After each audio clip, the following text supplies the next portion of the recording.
अबे वो बुड्ढे, इनके लिए तो तू 2 गिलास पानी ले आया, मेरे लिए क्या पानी तेरा बाप लेके आएगा? माफ करना, अभी लाता हूँ।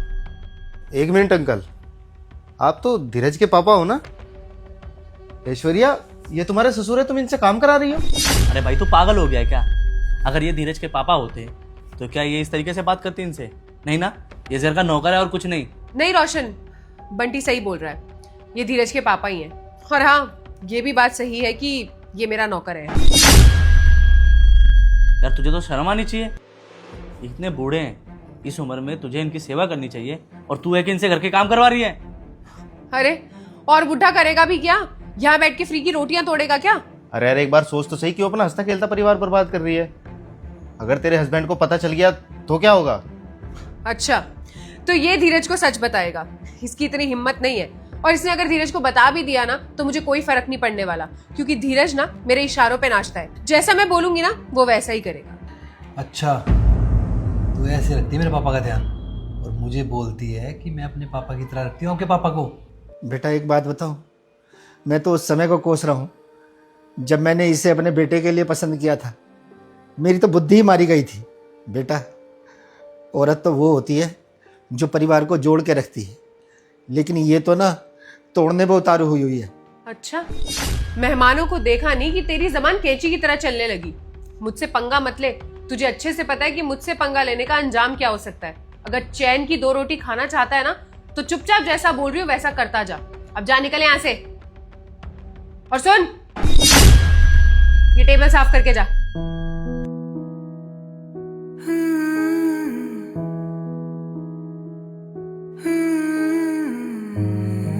इसे तो मैं बताता हूँ। सर में दर्द करके रख दिया इसने, कहीं का पता नहीं कब मरेगा। अबे हाथों में मेहंदी लगी है क्या तेरे? जल्दी जल्दी हाथ चलाना।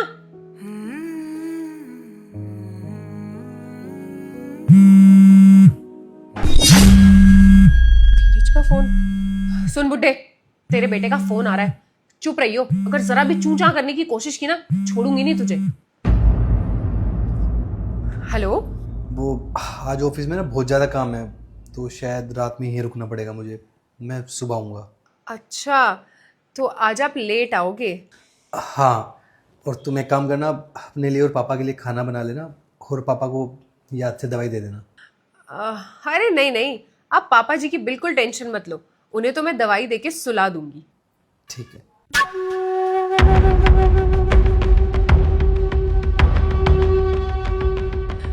गाइस, आज ना धीरज पूरी रात घर नहीं आएंगे, तो सही है ना, हमें स्पेस मिल गया, हम आराम से बैठ के चिल करेंगे और खाने पीने की भी कोई टेंशन नहीं है। ये बुढ़ा बना ही देगा खाना। क्यों बुड्ढे, बना देगा ना? ठीक है बेटा, कर ले तू मुझे परेशान जितना करना है, लेकिन जिस दिन धीरज को पता लगेगा ना, एक एक बात का हिसाब लेगा तुझसे। अबे क्या कर लेगा धीरज? उसे पता भी चल गया वो तो भी कुछ नहीं कर पाएगा। और तू ना ज्यादा मुझसे जबान मत चला, चुपचाप किचन में जाके हमारे लिए कुछ अच्छा सा खाना बना। डाइवोर्स दे दूंगा।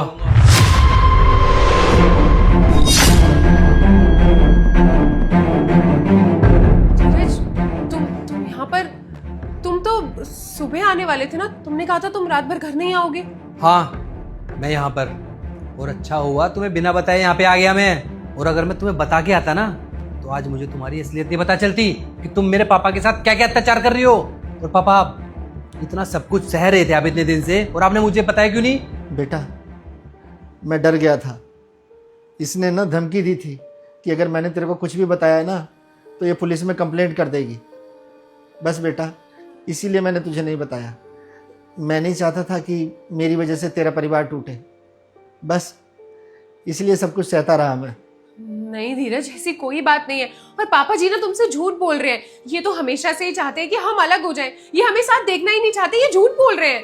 भाई झूठ तेरे पापा नहीं, तेरी बीवी बोल रही है। ये इस घर में तेरे पापा को नौकरों की तरह ट्रीट करती है। और भाई सच कहो ना, सारी गलती तेरी है, क्योंकि तुझे पता होना चाहिए कि तेरे घर में तेरे पापा की क्या हालत है। अगर कभी बैठता बात करता तो शायद ये अपनी तकलीफ बता पाते, तुझे तो कोई फर्क ही नहीं पड़ता। सही कह रहा है भाई तू, सारी गलती मेरी ही है। और मैं भूल गया था कि मेरे पिता भी इस घर में रहते हैं और उनको भी लेके मेरी कुछ जिम्मेदारियां हैं। काश मैं काम के साथ साथ ना थोड़ा टाइम इनके लिए भी निकालता, इनके साथ बैठ के बात करता, तो मुझे पता चलता कि ये इस घर में कितना कुछ सह रही हैं। पापा माफ करना, मेरी गलती की वजह से आपने पता नहीं कितना कुछ सहा है, लेकिन आज के बाद ऐसा नहीं होगा। और ऐश्वर्या मैंने तुमसे इतना ही तो मांगा था ना कि तुम मेरे पापा का ध्यान रखो। इस घर में सिर्फ हम दो ही हैं ना, मैं और मेरे पापा। तुमसे इतना भी नहीं हुआ? जो लड़की मेरे पिता की इज्जत नहीं कर सकती ना, उसके लिए मेरे दिल में और मेरे घर में कोई जगह नहीं है। बहुत तकलीफ दिली तुमने मेरे पापा को, लेकिन अब और नहीं। अब तुम इस घर में नहीं रह सकती। डाइवोर्स दे रहा हूँ मैं तुम्हें, निकलो इस घर से। धीरज, आप कैसी बातें कर रहे हैं? आप मुझे डाइवोर्स देने की बात कर रहे हैं? धीरज, मेरी जिंदगी बर्बाद हो जाएगी। आप प्लीज एक बार मेरी बात सुन लीजिए। अरे क्या जिंदगी बर्बाद हो जाएगी? तुमने ये नहीं सोचा क्या कि जिस दिन मुझे पता चलेगा तो क्या होगा? जब तुम्हें मेरे परिवार की और मेरी परवाह ही नहीं हुई तो मैं तुम्हारे बारे में क्यों सोचूं? निकलो यहां से।